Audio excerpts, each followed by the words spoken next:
శ్రీ సద్గురు పరమాత్మనే నమః. శ్రీ స్వామి అచలానంద గురుభ్యో నమః.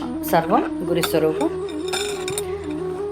విజ్ఞాన యోగం 21వ శ్లోకం. యహ యహ యాం యాం తనుం భక్తః శ్రద్ధయా అర్చితుం ఇచ్చతి తస్య అచలాం శ్రద్ధాం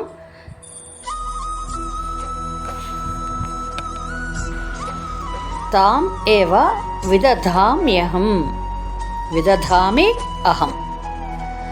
యో యో యాం యాం తనుం భక్తః శ్రద్ధయార్చితుమిచ్చతి తస్యాచలాం శ్రద్ధాం తామేవ విదధామ్యహం.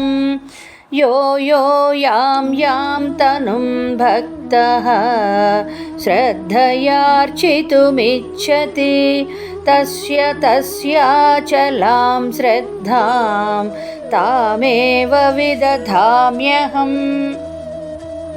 22వ శ్లోకం.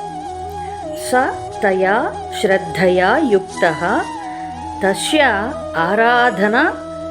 ఆరాధనం ఈహతే లభతే చ తతః కామాన్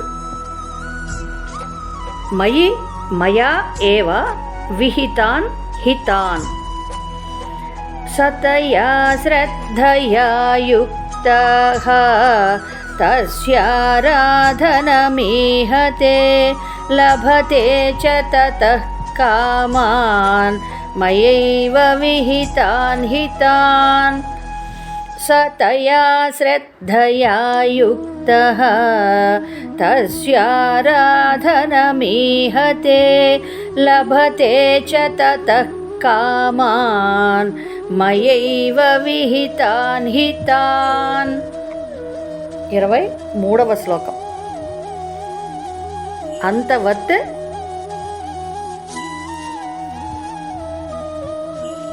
తు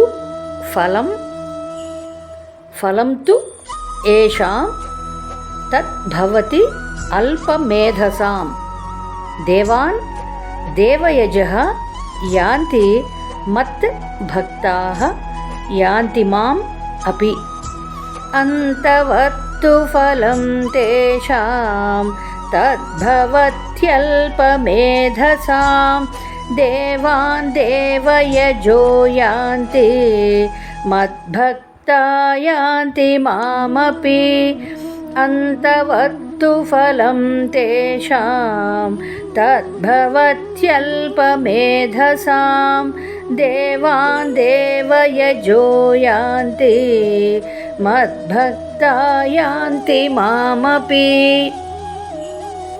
24వ శ్లోకం. అవ్యక్తం వ్యక్తిం